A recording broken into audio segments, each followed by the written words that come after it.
Hello, welcome back to Hobbit-Sized Readings of The Hobbit, narrated by yours truly, Gregory Jean Conrad. Today we continue reading J.R.R. Tolkien's preliminary masterpiece, The Hobbit, with Chapter 5, Riddles in the Dark, Part 4. In a moment Gollum was on him, but before Bilbo could do anything, recover his breath, pick himself up, or wave his sword, Gollum passed by, taking no notice of him, cursing and whispering as he ran. What could it mean? Gollum could see in the dark. Bilbo could see the light of his eyes, palely shining, even from behind. Painfully he got up and sheathed his sword, which was now glowing faintly again. Then very cautiously he followed. There seemed nothing else to do. It was no good crawling back down to Gollum's water. Perhaps if he followed him, Gollum might lead him to some way of escape without meaning to. Curse it! Curse it! Curse it! Hissed Gollum. Curse the Baggins! It's gone! What has it got in its pockets? Oh, we guess, my precious. He's found it. Yes, he must have my birthday present. Bilbo pricked up his ears. He was at last beginning to guess himself. He hurried a little, getting as close as he dared behind Gollum, who was still going quickly, not looking back, but turning his head from side to side, as Bilbo could see from the faint glimmer of the walls. My birthday present! Curse it! How did we lose it, my precious? Yes, that's it. When we came this way last, when we twisted that nasty young squeaker, that's it. Curses! It slipped from us after all these ages and ages. It's gone. Go. Suddenly, Gollum sat down and began to weep. A whistling and gurgling sound, horrible to listen to. Bilbo halted and flattened himself against the tunnel wall. After a while, Gollum stopped weeping and began to talk. He seemed to be having an argument with himself. It's no good going back there to search. No, we doesn't remember all the places we visited, and it's no use. The Baggins has got it in its pockets. The nasty noser has found it, we says. We guesses, precious, only guesses. We can't know till we find the nasty creature and squeezes it. But it doesn't know what the present can do, does it? It'll just keep in its pockets as it doesn't know, and it can't go far. It's lost itself, the nasty, nosy thing. It doesn't know the way out. It said so, yes, but it's tricksy. It doesn't say what it means. It won't say what it's got in its pockets. It knows. It knows a way in. It must know a way out. Yes, it's off to the back door. To the back door. That's it. The goblins will catch it, then it can't get out that way, my precious. Boom! Goblins yes, but if it's got the present, our precious present, then the goblins will get it. Boom! They'll find it. They'll find out what it does. We shan't ever be safe again. Never. Boom! One of the goblins will put it on, and then no one will see him. He'll be there, but not seen. Not even our clever eyes will notice him, and he'll come creepsy and tricksy and catch us. Gloom, gloom. Then stop talking, precious, and make haste. If the Baggins has gone that way, we must go quick and see. Go, not far now. Make haste. With a spring, Gollum got up and started shambling off at a great pace. Bilbo hurried after him, still cautiously, though his chief fear now was of tripping on another snag and falling with a noise. His head was in a whirl of hope and wonder. It seemed that the ring he had was a magic ring. It made you invisible. He had heard of such things, of course, in old tales, but it was hard to believe that he really had found one by accident. Still, there it was. Gollum, with his bright eyes, had passed him by, only a yard to one side. On they went, Gollum flip-flapping, hissing and cursing, Bilbo behind going as softly as a hobbit can. Soon they came to places where, as Bilbo had noticed on the way down, side passages opened, this way and that. Gollum began at once to count them. One left, yes. One right, yes. Two right, yes, yes. Two left, yes, yes. And so on and on. As the count grew, he slowed down, and he began to get shaky and weepy, for he was leaving the water further and further behind, and he was getting afraid. Goblins might be about, and he had lost his ring. At last he stopped by a low opening on their left as they went up. 7 right, yes. 6 left, yes, he whispered. This is it. This is the way to the back door. Yes, here's the passage. He peered in and shrank back. But we doesn't go in, precious. No, we dursn't. Goblins is down there. Lots of goblins is. We smells them.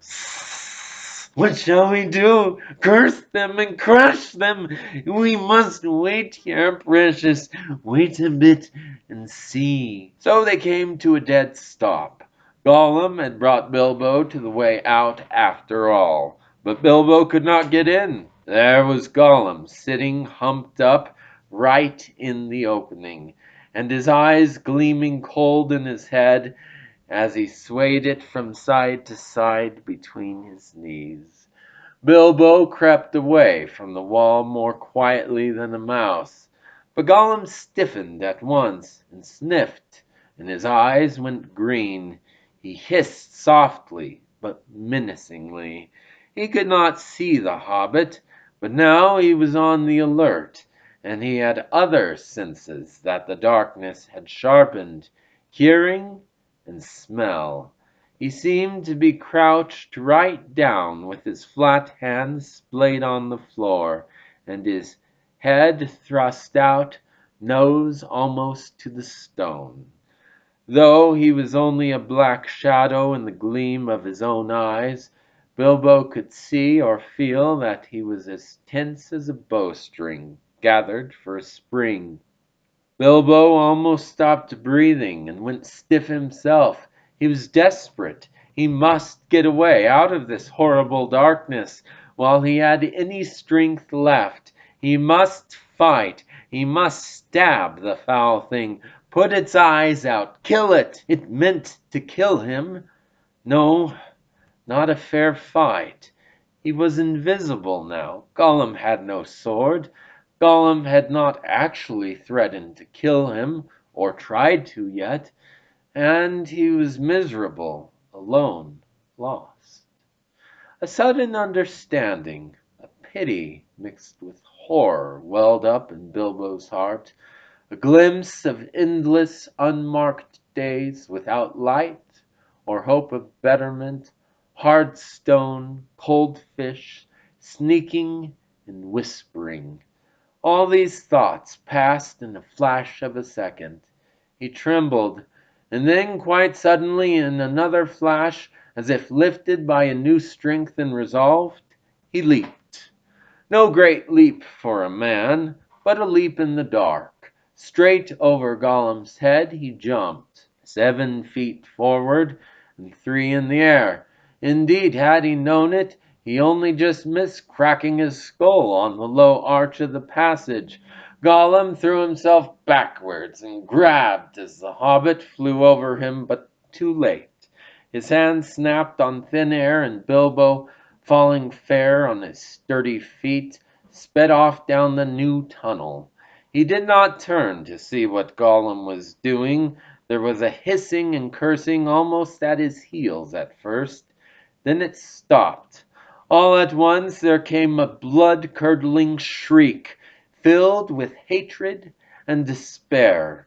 Gollum was defeated. He dared go no further. He had lost his prey, and lost, too, the only thing he had ever cared for, his precious. The cry brought Bilbo's heart to his mouth, but still he held on. Now, faint as an echo, but menacing, the voice came behind. "Thief! Thief! Thief! Baggins! We hates it! We hates it! We hates it forever!" Then there was a silence, but that too seemed menacing to Bilbo. If goblins are so near that he smelt them, he thought, then they'll have heard his shrieking and cursing. Careful now, or this way will lead you to worse things. The passage was low and roughly made. It was not too difficult for the hobbit, except when, in spite of all care, he stubbed his poor toes again and again, several times, on nasty jagged stones in the floor. A bit low for goblins, at least for the big ones, thought Bilbo, not knowing that even the big ones, the orcs of the mountains, go along at a great speed, stooping low with their hands almost on the ground. Soon the passage that had been sloping down began to go up again, and after a while it climbed steeply. That slowed Bilbo down. But at last the slope stopped, the passage turned a corner and dipped down again, and there at the bottom of a short incline he saw, filtering around another corner, a glimpse of light. Not red light, as of fire or lantern, but a pale out-of-doors sort of light. Then Bilbo began to run. Scuttling as fast as his legs would carry him, he turned the last corner and came suddenly right into an open space where the light, after all that time in the dark, seemed dazzlingly bright. Really, it was only a leak of sunshine in through a doorway, where a great door, a stone door, was left standing open. Bilbo blinked, and then suddenly he saw the goblins. Goblins in full armor, with drawn swords, sitting just inside the door, and watching it with wide eyes, and watching the passage that led to it. They were aroused, alert, ready for anything. They saw him sooner than he saw them. Yes, they saw him. Whether it was an accident or a last trick of the ring before it took a new master, it was not on his finger. With yells of delight the goblins rushed upon him. A pang of fear and loss, like an echo of Gollum's misery, smote Bilbo, and forgetting even to draw his sword, he struck his hands into his pockets, and there was the ring still, in his left pocket, and it slipped on his finger. The goblins stopped short. They could not see a sign of him. He had vanished. They yelled twice as loud as before, but not so delightedly. "Where is it?" they cried. "Go pack up the passage," shouted some. "This way," some yelled. "That way," others yelled. "Look out for the door," bellowed the captain. Whistles blew, armor clashed, swords rattled, goblins cursed and swore and ran hither and thither, falling over one another and getting very angry. There was a terrible outcry to do and disturbance.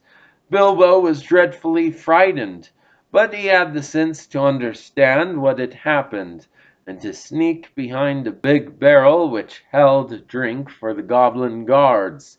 and so get out of the way and avoid being bumped into, trampled to death, or caught by feel. I must get to the door! I must get to the door! He kept on saying to himself, but it was a long time before he ventured to try.